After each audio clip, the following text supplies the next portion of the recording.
Postpartum care माने देखो बहुत जन मो पाक आसुचंती एबे नॉर्मल तांकर प्रेगनेंसी चेकअप होची मास मास आसुचंती तापर आपन जनक डिलीवरी टाइम हलानी डिलीवरी हेबे सो डिलीवरी हला परे सेटा नॉर्मल हो कि सिजेरियन हो तो कौन कौन आपन प्रिकॉशन नबार अछि आ कौन कौन असुविधा हुए डिलीवरी परे तो ता विषय आज टिके आम कथा हबा। तो प्रथम बहुत जन मो पाक आसी कहती सर डिलीवरी हला परे मोस्ट कॉमन कंप्लेंट थाए तांकर केतन कहबे मार क्षीर होनी केतन कहबे अधिका ब्लीडिंग होची कहबे केतन का डिलीवरी पर ज्वर होची कहबे तो एमती बहुत सारा तांकर कंप्लेन माने थाए प्रॉब्लम थाए तो तांको केमती एड्रेस करा जिवो कोटा नॉर्मल कोटा एबनॉर्मल तो सेटा आपण जानिया पड़िबो। तो बहुत टाइम रे आपनकर आपण जेतेबेले किछि असुविधा हले निज मां को सहित निज सासु को सहित कथा होजंती माने से असुविधा में शेयर करंती किंतु से माने तांको गाइड करिवे किंतु आपण किछि बेसी असुविधा जेतेबेले होची गोटे डॉक्टर को गायनेकोलॉजिस्ट को आपण कंसल्टेशन करियार आवश्यक रहुची बुझिपारे। तो सेतिपई केतेटा कॉमन जिंस मु आपन को बुझेबी। तो नॉर्मली आपन डिलीवरी हैला परे आपनकर जो रिकवरी हुए माने नॉर्मली मु देखिछि आपन जेतेबेले छुआ कंसीव हुए कंसीव हेकरी छुआ 9 मास हैला पर्यंत गोटे मां रो पाखा पाखी 12 केजी वेट गेन हुए मानकर आपन कंसीव करबा आगरो जदि आपन को ओजन 60 केजी थिबो जितेबाला छुआ 9 मास से आपन ओजन पाखापाखि 72 प्लस हो 72 केजी पाखापाखि हो मैंने 12 केजी खाली 9 मास रे मार ओजन बढ़ी थाए तो दैट इज नॉर्मल। तो जदि आउ बहुत सारा बॉडी रे चेंजेस हुए आपनकर जो पेट बढ़ी गला ता सहित अदर आपनकर जो ऑर्गन रे चेंजेस हला तो से जो चेंजेस हला सेटा पुणी आउ थरे रिकवरी हेबा पई 1.5 मास लागि थाए जेबे आपन छुआ डिलीवरी हेबार 1.5 मास लागि थाए आपन पुणी आगो भलिया जो जो आपन थिला पेट जते बढ़ी के थिला यूट्रस साइज जते बढ़ी जे थिला सेटा पुणी नॉर्मल होबा पे तो सेटा को हमें रिकवरी पीरियड बोली कि कहआ जाय छै। तापर हमर गोटे अछि बहुत जन को डिलीवरी हला परे गोटे ब्लीडिंग हुए ताको हम मेडिकल भाषा रे कहू लोचिया बोली। तो जो ये जो डिस्चार्ज टा हुए प्रथमे सेटा आपनकर बहुत जन के भय करते सर हम ब्लीडिंग होची किंतु नॉर्मल ब्लीडिंग समस्त को हुए दैट इज नॉर्मल। तो सेटा आपनका धीरे धीरे कलर चेंज से ब्लीडिंग टा केते दिन हुए डिलीवरी हला पे डिलीवरी पाखा पाखी 1.5 मास पर्यंत सेमती लोकिया आपनकर ब्लीडिंग टेटे हुए किंतु धीरे धीरे कलर चेंजेस हुए माने प्रथमे डिलीवरी हला पर फास्ट रेड कलर ब्लीडिंग होबो तापर ग्रेजुअली सेटा ब्राउन कलर होबो तापर येलो कलर होबो लास्ट व्हाइट कलर हेकि बंद हिबो। तो एटा होची आपनका नॉर्मल टिके वेजिनल डिस्चार्ज हुए आफ्टर डिलीवरी तो सेति पई व्यवस्था बन मानकर हेवी ब्लीडिंग होची किंतु कि फाउल स्मेलिंग ब्लीडिंग होची स्मेल होची दैट इज माने किसी असुविधा अच्छी ता सहित ज्वर होची तो से केसेस रे आपनकर असुविधा अच्छी संगे संगे आपन किसी इन्फेक्शन रो चांस अच्छी तो इमिडिएटली आपको ताको नेग्लेक्ट करिवेनी तो इमिडिएटली आपको आसी देखा करियार अच्छी किंतु आपन डिलीवरी पर हम गोटे कॉमन जिंस समस्त देखो जे अवेयरनेस फॉर एवरीवन तापर जो माने प्रेगनेंसी अच्छी कि जो माने इनफर्टिलिटी पई आछंती देखिया पई तांकर कंसीव हो कि जो माने डिलीवरी जो माने मां माने भी आछंती तांकर झियो को बुझिया पई तांकर बहु को बुझिया पई तो ये जिनस मैंने आपन सब तांको गाइड करियार अछि। तो मोस्ट कॉमन मु चैलेंज देखुची सेटा होची ब्रेस्ट फीडिंग माने एबे आजिकली मां माने छुआ को मां खीर देउ ना सेटा बहुत चैलेंजिंग हे गलानी। तो एबे डिलीवरी हला पर इमिडिएटली से आसी कहउचंती सार गोटे हमको डबा खीर लिखि दियंतु हमरो माने डबा खीर देबो हस्बैंड निजे आसी कहउचंती तो दैट शुड नॉट बी आपण जदि छुआ को सबटू बेस्ट फूड कौन जदि डिलीवरी हला होची सेटा मां खीर रो भल जिंस भगवान किछि तैयारी करना सेटा अमृत सम। तो जो माने आपण को डिलीवरी हला पर जदि छुआ को मां खीर दोछंती तो छुआ तो बहुत स्ट्रांग हो माता को इम्यूनिटी बहुत स्ट्रांग हो छुआ रो बहुत सारा रोग होबनी ताको से छुआ को बहुत इम्यूनिटी स्ट्रांग नॉर्मल ठंडा कासी ले ताको किछि असुविधा नै से तमे तार बहुत बॉडी टा स्ट्रांग हो ता से तो जो माने मां खीर दोछंती मां पई बहुत उपकारिता रहिछि माँ कौन उपकारिता जदि माँ क्षीर देले बहुत जल्दी तार से रिकवरी हो जाए जो जो चेंजेस होता बॉडी रे तो बहुत जल्दी तांकर रिकवरी हो जाए आग भाया हो जाते। 2 नंबर एडवांटेज है जो मैंने माँ क्षीर दियंती आम जो मोस्ट कॉमन कैंसर होची आपण समस्त जानते कोटा सेटा होची ब्रेस्ट कैंसर जदि आप माँ क्षीर देइथिबे सेई माँ को ब्रेस्ट कैंसर होबार चांसेस कमी जाए जो मैंने माँ क्षीर दे नै थिबे से को ब्रेस्ट कैंसर बेसी हुए सेटा हम देखिछि। तो ये आपन को भी गोटे सेफ्टी आपन को मदर मिल्क देवार अच्छी आ ता सहित मदर मिल्क सब बड़ एडवांटेज होचे बॉन्डिंग तो गोटे छुआ को आप डबा क्षीर देले माँ क्षीर आउ जड़े देला कहार माँ छुआ भितर बॉन्डिंग बेसी हम एफेक्शन कहार माँ ममता बेसी कहार रे माँ क्षीर देती से बॉन्डिंगटा से एफेक्शनटा छुआ प्रति कि डबा क्षीर देले से रही आ सबुठ असुविधा होची जदि आप डबा क्षीर बोतल दे दौरान तो डबा क्षीर जो दिए तार जो मिल्कटा जोटा बोतल फीड जोटा करती से मीठा थाए तो ताकू टे छुआ को खाइले से जो बोतल फीडिंग कले डबा क्षीर से मीठा लगे आ जो निपुल जो थाए आपंकर बोतल जो कणा थाए से बड़ कणा थाए तो से आपंकर दौरान तो छुआ को इजी है आराम से टाणीदेला बेसी परिश्रम लगे आराम से क्षीर पी पारा ता सहित आपंकर बोतल पीला मीठा लगुच तो नेक्स्ट जो पुणी कहे तू माँ क्षीर पुणी खा थे बोलिकी जो आप लगे सी आउ टाणबनी कहीं आप माँ क्षीर टी मीठा टेस्ट नहीं ता सहित आपंकर टी परिश्रम करा पड़ो जदि आप सहज कम जनक गोटे देले पुणी आउ थे डिफिकल्ट कम करें से कर तो आप कन्फ्यूज कले दैट इज कॉल्ड मेडिकल भाषा में कहूँ निपुल कन्फ्यूजन छुआ को कन्फ्यूज कर प्रथम डबा क्षीर देते आउ थे कहते माँ क्षीर खा पुणी से खाइबनी तो से छुआ को कन्फ्यूज करते जमी आप छुआ को एडभाइस करेंगे अभ्यास करेंगे से सेमती तार हम से किसी शिखिकी आसीनी जहाँ शिखेबे से सेमती हम तो से सब रेकमेंड करे आप एक्सक्लूसिव ब्रेस्ट मीट देवे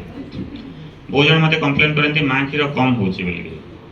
तो माँ क्षीर कम आपड़ी आप प्रॉपर्ली फीडिंग न करेंगे ब्रेस्ट फीडिंग टेक्निक अच्छे आम सिस्टर मैंने आपको गाइड करदे तो से ब्रेस्ट फीडिंग टेक्निक जब प्रॉपर्ली आप कहते माँ क्षीर के कम हेनी भगवान आप तैयारी कर छाड़ी कार कम हेनी जदि भी कम हो औषध देकर भी आम देपार भी आम दौ केते क्षेत्र किंतु आप जब प्रॉपर्ली आपको फीडिंग करेंगे रिफ्लेक्स एक्शन ठीक हे माँ क्षीर निश्चित भाव में भल हम तो से समस्त को रेकमेंड करे जो मानकर डेलीवरी है समस्ते एक्सक्लूसिव ब्रेस्ट मिल्क देवे एक्सक्लूसिव माने छुआ 6 मास है पर्यंत आप पानी बुंदाए भी बाहर देवा आवश्यक नहीं खाली माँ क्षीर खाइब 6 मास है पर्यंत छुआ जो छुआ 6 मास उपरे ही गला तापरे आपनकर बाहर आप जहाँ खाऊँ सब किसी छुआ को दे पारे किंतु प्रथम 6 मास हूँ एक्सक्लूसिव ब्रेस्ट फीडिंग माने ओनली ब्रेस्ट फीड आम देले भी छुआपाई sufficient that is for I am recommending for everyone किंतु बहुत जगह भी देखी जो आपंकर ब्रेस्ट फीडिंग दौरान केत निपुल के क्रैक हो जाए कि मास्टाइटिस होता है इन्फेक्शन पेन होता है ब्रेस्ट एनगेजमेंट हो जाए तो से केसेस आम ट्रिटमेंट करवा जो ब्रेस्ट फीडिंग कला कष्ट हो पेन हो आम औषध देकर कौन असुविधा होमें करके ठीक कर दे पार तो किंतु आप असुविधाटा जनार अच्छे नेक्स्ट गोटे डेलीवरी पर मुझे देखुची बहुत जनकर गोटे आपंकर पोस्टमार्टम ब्लू बोलिक कहुए माने डेलीवरी प्रथम 2 सप्ताह है पर्यंत मदर गोटे डिप्रेशन हुए पोस्टमार्टम ब्लू बोलिक कहुए बहुत जनकर गोटे कौन हुए गोटे मेंटल सपोर्ट दरकार से इमोशनल सपोर्ट दरकार टी डिप्रेशन हुए तो से टाइम आप फैमिली एंड हजबैंड का सपोर्ट बहुत इंपोर्टेंट आपंकर जदि गोटे झील जो माँ हो ट्रांजिशन है तो से ट्रांजिशन को सपोर्ट देवाई होल फैमिली सपोर्ट दरकार से डिप्रेशन हेनी एंजाइटी हेनी से चैलेंज को भल जो ट्रांजिशन को भल से फेस करेंगे तापर आउ गए इंपोर्टेंट जिनस हूँ डेलीवरी है न्यूट्रिशन और हाइड्रेशन बहुत दरकार आप प्रॉपर बैलेंस डाइट खाइबे पानी सफिशिएंट पीबे पानी दिन को मिनिमम 3 लीटर रु 3.5 लीटर पर्यंत आपको पानी पीवा को पड़ो प्रॉपर हाइड्रेशन जदि जो मैंने बेसी पानी पीछे माँ क्षीर भल हुए तो से सफिशिएंट आपको पानी पीबार अच्छे तापर हूँ जो मानकर डेलीवरी है तो तापर मत बहुत जन मत आसिकी समस्त को भी काउनसिलिंग करे सेटा हूँ कंट्रासेप्शन गोटे प्रथम छुआ हो गला तापर सेकेंड छुआ केते दिन पर करिया कथा मैं गोटे 2टा छुआ भीतर नॉर्मल गैप केते रहिया कथा केते वर्ष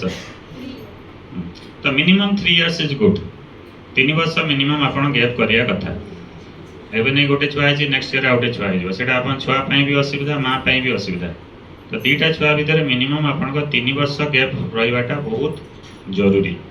तो 3 वर्ष गैप रखा कौन आम करा पड़ो यू नीड ए कंट्रासेप्शन माने कौन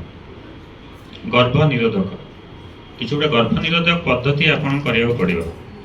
ଗର୍ଭ ନିରୋଧକ ପଦ୍ଧତି ବହୁତ ସାରା ଅଛି। ଆପଣଙ୍କର ଗର୍ଭ ନିରୋଧକ ବଟିକା ଅଛି, କପଟି ଅଛି, ବହୁତ ଜଣ ଇଞ୍ଜେକ୍ସନ୍ ବି ଦିଏ। ମୁଁ 3 ମାସରେ ଗୋଟେ ଗୋଟେ ଆସିକି ଇଞ୍ଜେକ୍ସନ୍ ନିଅନ୍ତି, ଗର୍ଭ ନିରୋଧକ ଇଞ୍ଜେକ୍ସନ୍ ଅଛି। ତାପରେ ଆପଣଙ୍କର କେତେ ଜଣଙ୍କର ଅଦର ପିଲ୍ସ ମାନେ ଅଛି। କିନ୍ତୁ ଆପଣ ସମସ୍ତଙ୍କୁ ଯାହା ବି ଗର୍ଭ ନିରୋଧକ ପଦ୍ଧତି ଅଛି ତାର କିଛି ସାଇଡ୍ ଇଫେକ୍ଟ ନାହିଁ, ଯୋଉଟା ସେଫ୍ ବୋଲିକି ଆପଣଙ୍କୁ ମୁଁ ଆଡଭାଇସ୍ କରେ। ଯଦି ଆପଣ 3 ମାସ ହେଇଗଲା, 3 ମାସ ପରେ ଆପଣ ଯେତେବେଳେ ନେକ୍ସଟ ଛୁଆ ପିଲା ପାଇଁ ଚାହୁଁଛନ୍ତି, ସେ ଯୋଉ ଯାହା ପଦ୍ଧତି ଦିଆହେଇଛି ଆପଣ ପୁଣି ସେଟା ବନ୍ଦ କରିଦେଲେ ପୁଣି ନର୍ମାଲି ଆପଣ ଛୁଆ ପିଲା ପାଇଁ ଚେଷ୍ଟା କରିପାରିବେ। ଆମେ ଯୋଉ ଡ୍ୟୁଟି ଲାକ୍ଟେସନ୍ ଟାଇମ୍ରେ ଯୋଉ ମା କ୍ଷୀର ଦେଉଛନ୍ତି ସେତେବେଳେ ଗୋଟେ ଅଲଗା ଗର୍ଭ ନିରୋଧକ ବଟିକା ଦିଆଯାଏ, ତାକୁ ପ୍ରୋଜେଷ୍ଟ୍ରନ୍ ଅନ୍ଲି ପିଲ୍ କୁହାଯାଏ। ତାପରେ ଯେତେବେଳେ ମା କ୍ଷୀର ବନ୍ଦ ହେଇଗଲା ଦେଉନାହାନ୍ତି ସେତେବେଳେ ଅନ୍ୟ ଟାଇପ୍ର। ତ ଆପଣ ପାଇଁ କେଉଁ ଗର୍ଭ ନିରୋଧକ ପଦ୍ଧତିଟା ବେଷ୍ଟ ରହିବ ସେଇଟା ଆପଣ ମୋତେ ଆସି ଦେଖା କଲେ ମୁଁ କହିବି। କାହିଁକିନା ବହୁତ ସମୟରେ ହଇରାଣ ହୁଅନ୍ତି, ମାନେ ସେ ପ୍ରଥମ ଛୁଆ ହେଇଯାଇଥିବ ପୁଣି 6 ମାସ ପରେ ଆଉଥରେ କନସିଭ୍ ହେଇକି ପଳେଇ ଆସିଥିବେ, ତାଙ୍କୁ ଆୱାରନେସ୍ ନାହିଁ, ଜଣା ନାହିଁ କେମିତି ତାଙ୍କର 2ଟା ପ୍ରେଗନେନ୍ସି ଭିତରେ ଗ୍ୟାପ୍ ରଖିବା ଅଛି। ଆମେ ନର୍ମାଲ ଯେମିତି ରିଲେସନ୍ ରଖୁଛି ରଖିପାରିବେ, କିନ୍ତୁ ନେକ୍ସଟ ଆପଣଙ୍କର ଯେମିତି ଆଉଥରେ ଶୀଘ୍ର କନସିଭ୍ ନ ହେବ, କାହିଁକିନା ସେଇ ଗ୍ୟାପ୍ଟା ବହୁତ ଇମ୍ପୋର୍ଟାଣ୍ଟ, 3 ବର୍ଷ ଗ୍ୟାପ୍, ବୁଝିପାରିଲେ। ସୋ ଏଥିଲାଗି ପ୍ରପର୍ କଣ୍ଟ୍ରାସେପ୍ଟିଭ୍ ମେଥଡ୍ସ ଆପଣଙ୍କୁ ଦରକାର।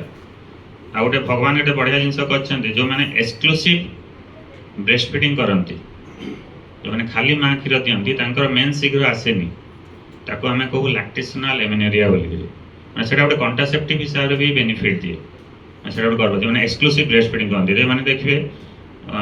ମିଶିକି ଦେଉଥିବେ କି ତାମାନେ ଡବା କ୍ଷୀର ଦେଉଥିବେ, ତାଙ୍କର ଡେଲିଭରି ପରେ ଶୀଘ୍ର ମେନ୍ସ ଆସିବେ। ତ ଯେଉଁମାନେ ଏକ୍ସକ୍ଲୁସିଭ୍ ବ୍ରେଷ୍ଟ ଫିଡ଼ିଂ କରନ୍ତି ତା ମେନ୍ ଶୀଘ୍ର ଆସେନି, ସେଇଟା ଗୋଟେ ଭଲ, ତାଙ୍କୁ ଗୋଟେ କଣ୍ଟ୍ରାସେପ୍ଟିଭ୍ ବେନିଫିଟ୍ ବି ଦେବ। ତ ସେଥିପାଇଁ ମୁଁ ସବୁବେଳେ ରେକମେଣ୍ଡ କରେ ଏକ୍ସକ୍ଲୁସିଭ୍ ବ୍ରେଷ୍ଟ ଫିଡ଼ିଂ କରିବା ପାଇଁ। ତ ଆପଣ ନେକ୍ସଟ ଆଉ ଗୋଟେ ଇମ୍ପୋର୍ଟାଣ୍ଟ ଜିନିଷ ହେଉଛି ଡେଲିଭରି ପରେ ଆପଣଙ୍କର ପ୍ରପର୍ ସ୍ଲିପ୍, ରେଷ୍ଟ, ଯେନ୍ତା ହେଭି ୱାର୍କଲୋଡ୍, ଷ୍ଟ୍ରେନିୟସ୍ ୱାର୍କଲୋଡ୍ କରିବେନି। ତା ସହିତ ଆପଣଙ୍କର normal day to day activity ସବୁ କରିପାରିବେ, ଯାହା ଘରେ କରୁଛନ୍ତି କରିପାରିବେ।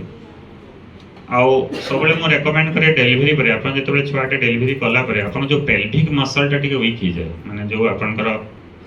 ତଳପଟ ଯେଉଁ ମସଲ୍ ଅଛି ସେଟା ଟିକେ ଦୁର୍ବଳ ହେଇଯାଏ। ତ ପେଲଭିକ୍ ଫ୍ଲୋର ଏକ୍ସରସାଇଜ୍ କରିବାର ଅଛି।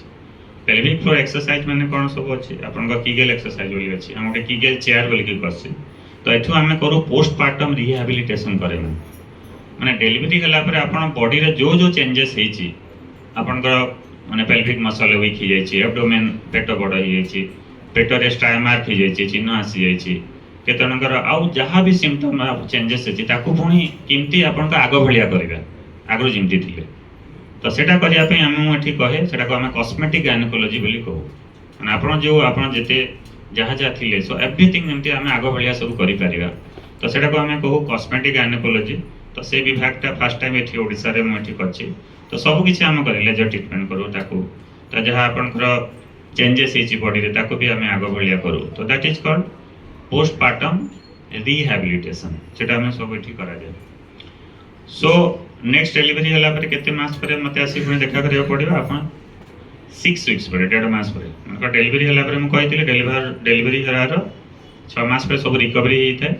ତ 1.5 ମାସ ପରେ ନେକ୍ସଟ ଚେକଅପ୍ କରିବା ପାଇଁ ଆସିବାକୁ ପଡ଼େ। କିନ୍ତୁ କେତେବେଳେ ଶୀଘ୍ର ଆସିବାକୁ ପଡ଼ିବ, ଯଦି ଜ୍ୱର ହେଲା, କିଛି ଯଦି ଆପଣଙ୍କ ଫାଉଲ୍ ସ୍ମେଲିଂ ଡିସଚାର୍ଜ ହେଲା, ଗୋଟେ ଆପଣଙ୍କର ଟିକେ ସ୍ମେଲ୍ କରୁଥିବା ଡିସଚାର୍ଜ ହେଉଛି, ହେଭି ବ୍ଲିଡ଼ିଂ ହେଉଛି, ବିପି ବଢ଼ିଗଲା କି ୱିକନେସ୍ ହେଉଛି, ଦୁର୍ବଳ ଲାଗୁଛି, ହିମୋଗ୍ଲୋବିନ୍ କମିଗଲା, ତ ସେଇ କେସେସ୍ ତ ଆପଣ ଶୀଘ୍ର ଆସିକି ଦେଖା କରିବାକୁ ପଡ଼ିବ। ଯଦି ନହେଲେ ସବୁକିଛି ଠିକ୍ ଅଛି, ନର୍ମାଲ୍ ଅଛି, କିଛି ଅସୁବିଧା ନାହିଁ, 1.5 ମାସ ପରେ ମୋତେ ଆସିକି ଦେଖା କରିବାକୁ ପଡ଼ିବ। ନେକ୍ସଟ ହେଉଛି ଆପଣଙ୍କର ସବୁଠୁ ବଡ଼ ଜିନିଷ ହେଉଛି ମୁଁ ସବୁବେଳେ କହେ ପାର୍ଟନର ଇନଭଲଭମେଣ୍ଟ। ପାର୍ଟନର ଇନଭଲଭମେଣ୍ଟ ହେଲା ଆପଣ ଯେତେବେଳେ ଡେଲିଭରି ହେଲା ପରେ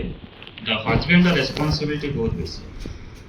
ଆପଣଙ୍କ ଯେଉଁ କମ୍ଫର୍ଟ ତାଙ୍କୁ ଦରକାର, ଯେଉଁ ତାଙ୍କୁ ମାନେ ଯେତେ ସପୋର୍ଟ ଦେଇପାରିବେ ସେଇଟା ବହୁତ ମ୍ୟାଟର କରେ। ତ ସେଇ ଟାଇମ୍ରେ ଆପଣଙ୍କର ଦିସ୍ ଇଜ୍ ରେସ୍ପନ୍ସିବିଲିଟି, ଏଇଟା ଖାଲି ଜଣେ ମାର ରେସ୍ପନ୍ସିବିଲିଟି ନୁହଁ, ଏଇଟା responsibility of the whole family, total ଫ୍ୟାମିଲିର ରେସ୍ପନ୍ସିବିଲିଟି। ତ ସେଥିରେ ଆପଣଙ୍କ ମାଆକୁ ଯେଉଁ ସପୋର୍ଟ ଦରକାର, ଇମୋସନାଲ୍ ସପୋର୍ଟ, ତ ଏଭ୍ରିଥିଙ୍ଗ ଫ୍ରମ୍ ଦ ଫ୍ୟାମିଲି, ତାହେଲେ ଯାଇକରି ଆପଣଙ୍କ ଗୋଟେ ସୁସ୍ଥ ଛୁଆ ହେବ। ତା ସହିତ ମାଆର ବି ସବୁ ଆମେ ଟେକ୍ କେୟାର କରିପାରିବା। କାରଣ ମୁଁ ସବୁବେଳେ କହେ ଯେ ଆପଣଙ୍କର ଗୋଟେ ଯେତେ ପ୍ରକାର ପେନ୍ ଅଛି, ମାନେ ଆପଣଙ୍କର ଯେଉଁ ଭଗବାନ ବହୁତ ଟାଇପ୍ର ପେନ୍ ସୃଷ୍ଟି କରିଛନ୍ତି, ବହୁତ ଟାଇପ୍ର କଷ୍ଟ ଅଛି, ଡିଫରେଣ୍ଟ ଟାଇପ୍ ଅଫ୍ ପେନ୍ ଅଛି। କାହାକୁ ଗୋଟେ ଆକ୍ସିଡେଣ୍ଟ ହେଇଗଲା, କାହାକୁ ଗୋଟେ ଇଞ୍ଜୁରି ହେଇଗଲା, ଯେଉଁ ପେନ୍ ହୁଏ, ତ तो से गोटे पेन कष्ट गोटे गोटे सब कि जिते प्रकार कष्ट अच्छी सबुठू माने मैक्सिमम पेन कौन हुए जानते हाएस्ट पेन ताठू अधिक पेन ना दुनिया से कौन हुए सब बड़ पेन कौटी हुए सेटा हूँ लेबर पेन मैंने हूँ डेलीवरी टाइम रे जो पेनटा हुए सेटा हूँ बहुत सिवियर पेन तो ताठू बड़ जो मैंने आप माँ मैंने छुआ डेलीवरी कर पचारे तो आपण मैंने जहाँ भी आम अच्छु जो माँ मैंने जिते कष्ट सहिक आमको डेलीवरी छुआ जन्म करते कष्ट नहीं आमको डेलीवरी कर बड़ पेन ना तो से पेन नहीं जड़े गोटे छुआटे जो जन्म करुचे ताकू से लेवल सपोर्ट भी देवार अच्छे ताकू आम मेंटाली सपोर्ट देवा से केयर देवा तो से ट्रांजिशन को से इजिली फेस कर पार मुझे नुआ जिन आम स्टार्ट कलु तो जी लेबर पेन को जिते कम कर न्यू कनसेप्ट आसूची पेनलेस लेबर बोलिकी से डेभलप करने जाऊँ ता सहित आपणकर जिते आम एडवांस प्रोसीजर मैंने करूँ किंतु ये सब स्टेज को ट्रांजिशन को जिते भल से मैंने फेस करेंगे दैट इज ए समस्त अवेयरनेस थिला आ मैं देखली बहुत जन का कमन डाउट रोला समस्ते मत आसी पचारे तो एका सागर मैं समस्त कहीदेली तो से मैंने यहाँ आप समस्ते गोटे गोटे एम्बासेडर हिसाब से काम कर एम्बासेडर काम कौन तो आपड़ जहाँ जानले से निज पाखे रखिए मु कहीं अवेयरनेस करुँच आराम से ओपीडी बस देखी था अवेयरनेस कर कारण कौन तो आप जो जिनसा बेसी लोक सेयार करेंगे एवं जब मनकर आप 100 लोग शुणिले मो कथा आप 100 जन जिते डाउट थी क्लीयर है आप आउ 10 जन को जन